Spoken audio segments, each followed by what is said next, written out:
لله وكفى وسلام على عباده الذين اصطفى أما بعد.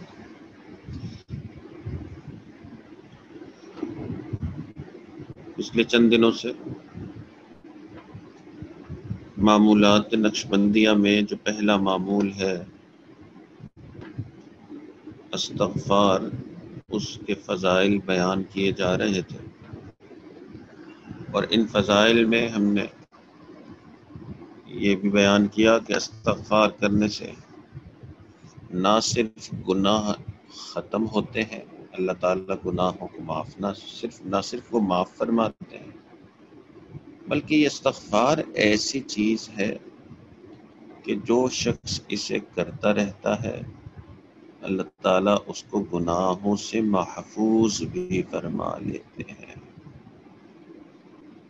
اور جو گناہ سے محفوظ ہو گیا وہ اللہ کا ولی بن گیا۔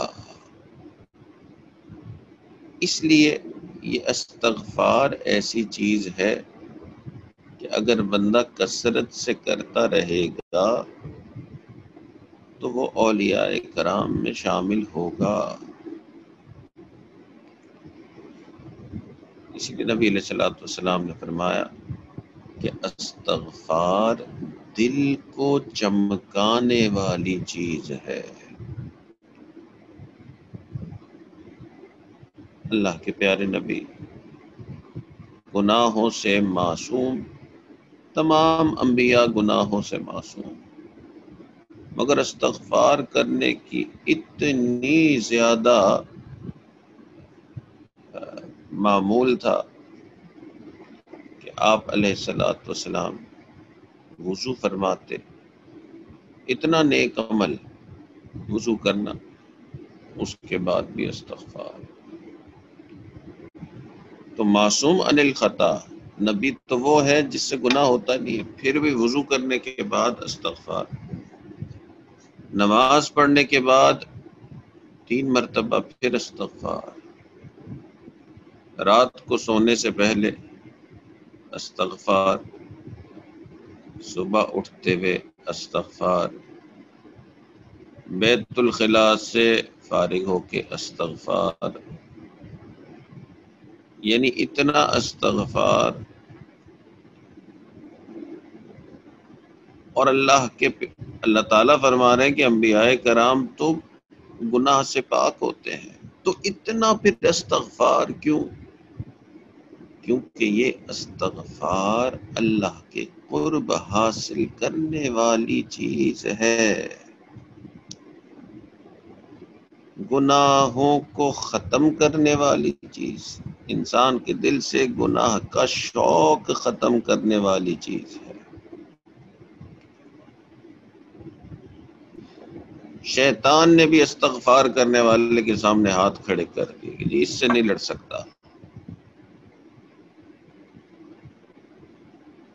اسی لیے چند دن پہلے بھی بتایا، حضرت مفتی محمد شفیع رحمۃ اللہ علیہ اپنی معارف القرآن میں لکھتے ہیں کہ حضرت خواجہ بہاؤالدین نقشبند بخاری رحمۃ اللہ علیہ سے کسی نے پوچھا کہ اگر تمام مشائخ اس دنیا سے ختم ہو جائیں اور کوئی شخص اللہ کا قرب حاصل کرنے کی کوشش کرنا چاہے تو کیا ایسا ممکن ہے؟ حضرت نے فرمایا ہاں ممکن ہے، اگر وہ کثرت سے استغفار کرنے والا ہے۔ اس لیے صبح شام استغفار کریں، یہ پکی بات ہے، گناہ جھڑتے بھی ہیں اور گناہ سے حفاظت بھی ہوتی ہے۔ کتنی رحمت اس بندے پر پڑتی ہے جو اللہ تعالیٰ سے استغفار کرتا ہے۔ حضرت شاہ عبدالعزیز رحمۃ اللہ علیہ اس امت کے بڑے بزرگ گزرے ہیں، اپنے ایک شاگرد کا واقعہ لکھتے ہیں کہ ایک شاگرد تھا، غریب تھا مگر نیک تھا، بہت ہی نیکی، بہت ہی عبادت گزار، بہت ہی علم کا شوق رکھنے والا۔ اور اس کے ساتھ ساتھ خوبصورت بھی تھا، دیکھنے میں ظاہری وجاہت بڑی خوبصورت. حضرت فرماتے ہیں کہ جب اپنے گھر سے مدرسے آتا تو لوگ مڑ مڑ کے دیکھتے کہ یہ کون خوبصورت آدمی نوجوان جا رہا ہے. راستے میں نواب صاحب رہتے تھے، نواب صاحب کی بیٹی بھی ہر روز دیکھتی کہ یہ کون خوبصورت نوجوان ہے اور دل دے بیٹھی، ہر روز دیکھتی. حتیٰ کہ محبت میں اتنی دیوانی کہ ایک دن وہ وہاں سے گزر رہے تھے تو اپنے آپ پر قابو نہ رکھ سکی اور اپنی جو ملازمہ عورت ہے اس سے کہا کہ باہر جا کے ان کو کہنا کہ آپ نیک آدمی ہیں، میری مالکن بہت بیمار ہے اور وہ فوت ہونے والی ہے، آپ آ کے دم کر دیجئے،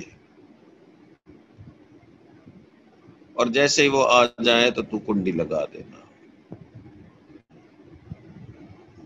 ملازمہ نے ایسے ہی کیا. جیسے ہی وہ اندر آئے اس نے باہر سے کنڈی لگا دی. اب انہوں نے پوچھا کہ جی کون بیمار ہے؟ تو اس نوجوان عورت نے کہا کہ میں آپ کی محبت میں بیمار ہوں. انہوں نے کہا اس کا کیا مطلب؟ اس نے کہا کہ آپ میرے ساتھ غلط کام کریں ورنہ میں لوگوں کو بتاؤں گی کہ آپ زبردستی میرے گھر میں داخل ہو گئے.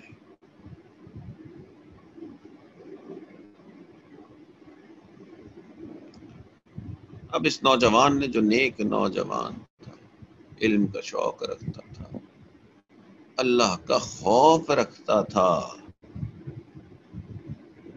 اس نے اپنے معمول کے مطابق اللہ سے معافی مانگی، استغفار کیے. استغفار کرنے والے کو اللہ تعالی آخر کو گناہ کے دلدل سے نکال دیتے ہیں. اس نے استغفار کیا، اللہ نے دل میں ڈالا. اس نے کہا ٹھیک ہے میں تیری خواہش پوری کرتا ہوں مگر پہلے مجھے بیت الخلاء استعمال کرنا ہے. اس عورت نے کہا یہ بیت الخلاء آپ یہاں چلے جائیں. یہ اندر گئے اور جا کر انہوں نے اپنے پورے جسم پہ اور کپڑوں پہ جو غلاظت تھی وہ لگا لی اور اس حال میں باہر آئے. جب باہر آئے تو اس عورت کو بہت ہی گھن ہوئی کہ تو کوئی پاگل ہے، چلے جا، میں نے تجھ سے کوئی لین دین نہیں کرنا. تو نکل آئے باہر، اپنے کپڑے اور جسم کو تو آلودہ کر دیا مگر اپنے دل کو بچا لیا. حضرت شاہ عبدالعزیز رحمۃ اللہ علیہ فرماتے ہیں کہ وہ شاگرد جب کلاس میں پہنچا تو پوری کلاس میں خوشبو مہک گئی اور اس نوجوان کا نام تو کچھ اور تھا مگر اس میں اس گناہ سے بچنے میں جو اس نے ہمت دکھائی، اس کی برکت سے اللہ تعالیٰ نے یہ جہاں جاتا اس سے خوشبو آتی. لوگوں نے اس کا نام ہی خواجہ مشکی رحمت اللہ علیہ رکھ دیا. یہ استغفار ایسی چیز ہے کہ یہ انسان کو گناہ کے دلدل میں سے نکالنے والی چیز، اور جو گناہ کے دلدل میں سے نکل گیا وہ اللہ کا ولی بن گیا. اللہ کے ولی کے لیے ایک ہی ریکوائرمنٹ ہے، وہ گناہ نہ کرنے والا بندہ ہو. کسی نے حضرت اقدس تھانوی رحمۃ اللہ علیہ سے پوچھا حضرت یہ تصوف کیا بلا ہے، تصوف کا مقصد کیا ہے؟ یہ جو آپ شیخ ہوتے ہیں اور مرید ہوتے ہیں اور سالکین کو وظائف دیے جاتے ہیں اور یہ سارا یہ جو گیم ہے اس کا مقصد کیا؟ حضرت نے فرمایا کہ تصوف کا مقصد یہ ہے کہ تیرے رگ رگ اور ریشے ریشے میں سے گناہوں کا کھوٹ نکل جائے. تو جس نے استغفار کیا کثرت سے، اس کے رگ رگ اور ریشے ریشے میں سے گناہ کا کھوٹ نکل جائے گا۔